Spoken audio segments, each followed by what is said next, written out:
right, guys, welcome to my conversation with your Georgia 4A 138-pound state champion, Colson Hoffman. Colson, I forgot to change shirts for the Central Carroll crew.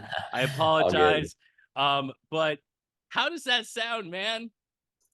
Man, it sounds way different than the past 2 years I've had. It's a great feel. It's a great feeling to have, and you know, just it's different from anything else. Yeah, no, and we're gonna get to that. We're gonna get to um kind of the feelings of the last couple of years and how it's different and how you feel different about it. And we'll talk a little bit about that story for people who don't know. But before we get to that, and I saw the big smile on your face, so I know it's gonna be, it's a lot of fun. It's gonna be a lot of fun to talk to. Before we get to that though, let's talk a few things off the mat, right? So people who don't know you, like I kind of know you, like I know you pretty well, um, they can kind of get to know you a little bit better. So in school, what's your best subject? My best subject is definitely math. I'm uh, Math. I'm really good at math. It's probably definitely my strongest one. And why? And like, do you really enjoy it? Does it make sense? What is it?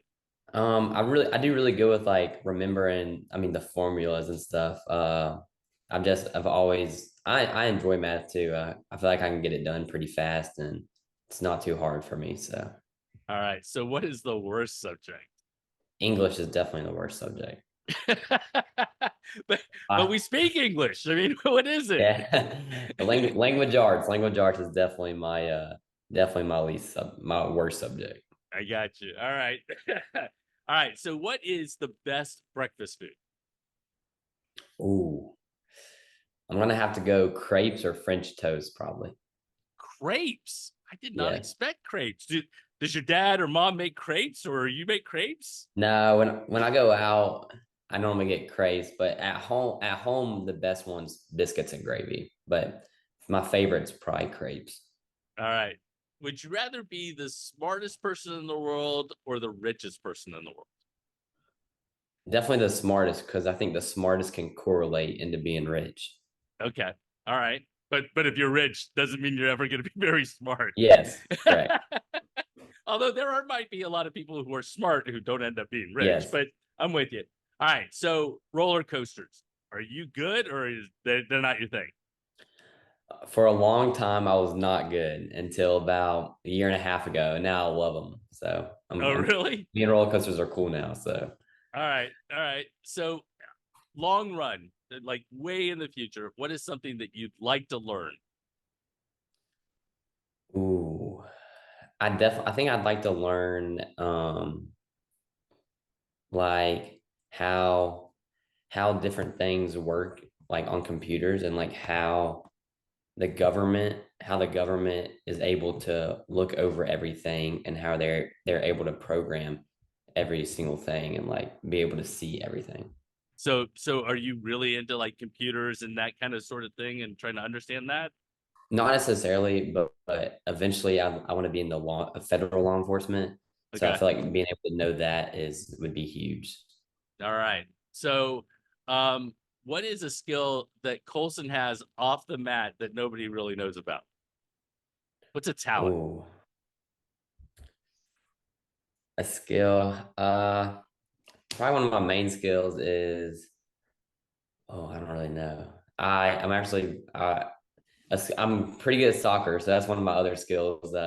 Nobody knows that I used to play anymore, but I played for like 6 years, and Okay. then when I got to high school, I quit. But I still play every once in a while, so a lot of people don't know that.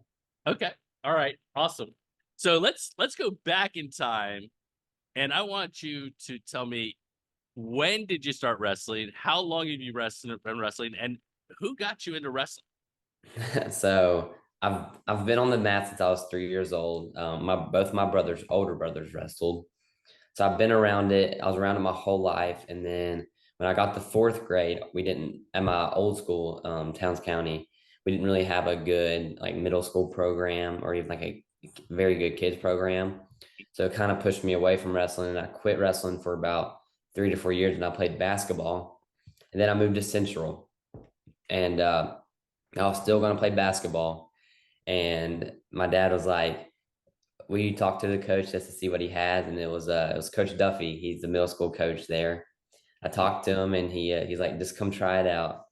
Like, okay, so I tried it out, and I kind of like fell back in love to it. I went to the complex with Coach Matt Young and Coach Trey Travis, and middle school years. They worked with me a lot, and I mean, fast forward to this year, I had Trey Travis in my high school corner, so that was pretty cool. Yeah, that's awesome. That's awesome. So was it weird to come back after being away or no? It was definitely weird. I actually had kids that were my age and that were good, so it was kind of different. But being able to see that and the difference in the cares, like for the middle school program there, was awesome to see, and I just fell back in love with it. So here we Uh, are.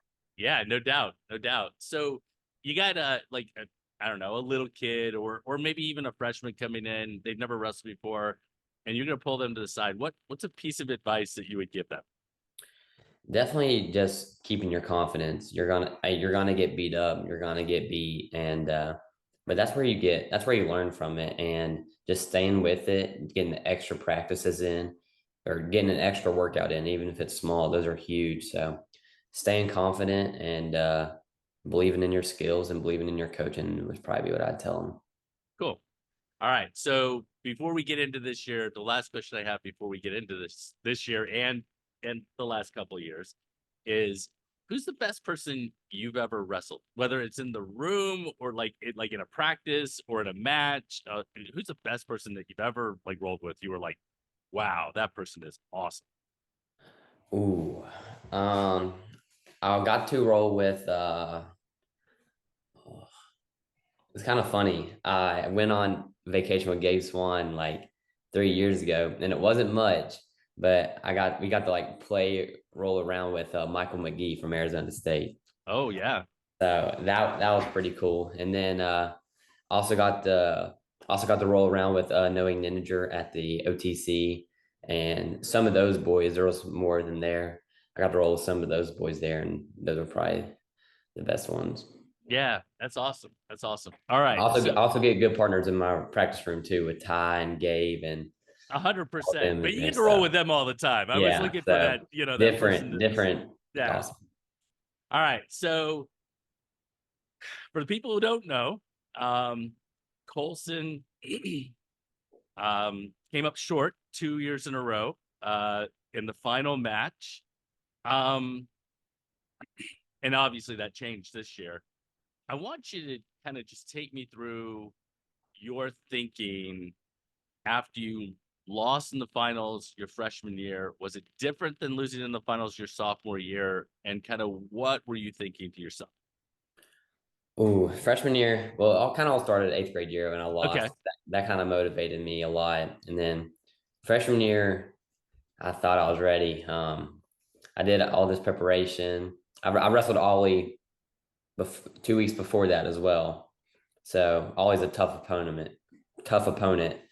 But after losing my freshman year, it hurt really bad. Just because I was a freshman, I'm coming into it, made the finals, lost, but it also just motivated me. I took the losses as motivation to work harder this next year. I trusted my coaches, Coach Knight and Coach Craig. Well, Coach Craig wasn't there yet, but Coach Knight mainly, and he just kept feeding me with positive stuff and just working on little things. And then sophomore year, I wrestled Adam Payton 3 times, region, sectionals, and state, all within 1 or 2 points. Sophomore year hurt differently because I was winning the match and slipped and 30 seconds left. So it hurt differently. But still, I used that loss as just a motivation. Like, I'm coming in my junior year and I'm going to be ready this year. I'm going to leave no doubt on the mat. By that time, I had Craig and Coach Knight, which they both, I mean, they get on to me when I need it, but they believed in me. I also started going to compound a lot more. I have Coach Cliff Ratwell and Josh Nolan. And man, I don't know what I'd do without them. They have poured so much into me. And Coach Josh, I do a lot of privates with him.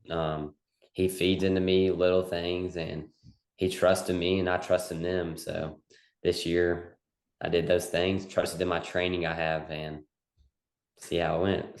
So So after the losses and the, you can kind of go one of a couple different directions, right? But you invested back in, and you kept striving to get better and better and better. Did you have a different feeling this year than you had in the previous years? If you could look back, like, were you more confident, or was there still this like, am I can't, I don't want to lose, like, I don't want to lose, you know what I mean? no, for sure. This year is definitely different. I was definitely way more confident because over the last year after I lost my sophomore year, I put in a lot of training. I put a lot of time all summer. I was training, and I just knew like a big thing for me this year was positive talking myself. I knew I worked harder. I knew I put more training in. So like being able to talk myself up like that and knowing that I put the work in and that I mean it's my time. That's that was my big thing this year. So And how did it feel? it was crazy. I don't know if I can ever relive that feeling again. It took me so long to win it, and when I finally did, I mean, it was awesome. And a couple days later, it kind of felt like a normal day. I was also in Bulgaria training, but it kind of felt like a normal day. But that moment after it happened was amazing. It finally felt good to win it for everybody that has been waiting. So Yeah. All right. So what is next up for Colson Hoffman? I got NHSCA coming up, and then I'll go straight into the Open in the end of April. So those are my two big ones coming up. Okay. All right. And what about further down the road? What is up for Colson Hoffman? Where does Colson Hoffman want to end up? Oh, Do you want to wrestle in I do. college? Okay. I definitely do want to go wrestle in college. I'm still in that process. I still have a lot of options, but I'm excited to see where it all plays out. After NHSCA, I think it'll definitely ramp up some, seeing where it's going to fit me best. So That's that's awesome. where we'll find it. All right. So the last question I have for everyone is, if you're going to give me a quick soundbite, why wrestle? What is it about wrestling that makes it special? I think wrestling is just obviously it's the best sport. It teaches you so many characteristics on and off the mat. Off the mat, wrestlers are always respectful and are there for you and are going to help you. I feel like wrestling just gives you a bond that no other sport gives you because you're in the trenches with your partner and your team every day with hard practices. Everybody has moments where they just want to quit, and you have your teammates that are there to build you back up. So I feel like you are always going to have that in your life, and I feel like a lot of other sports don't give you that. Yeah. Yeah. No, it is a special bond. There's no doubt about it. For sure. Well, Colson, I want to say congratulations on winning a title. Thank you. I don't root for people, like that's not like kind of what I feel like my role is, but after watching you take second for a couple of years, I was like, "Ooh, come on, Colson, you can make it happen." Yes, sir. Um, but I wanted to say congratulations. You and I will see each other in the next few months all over the Perfect. place and everything else. Best of luck in the future, and yeah, take care, man. Thank you.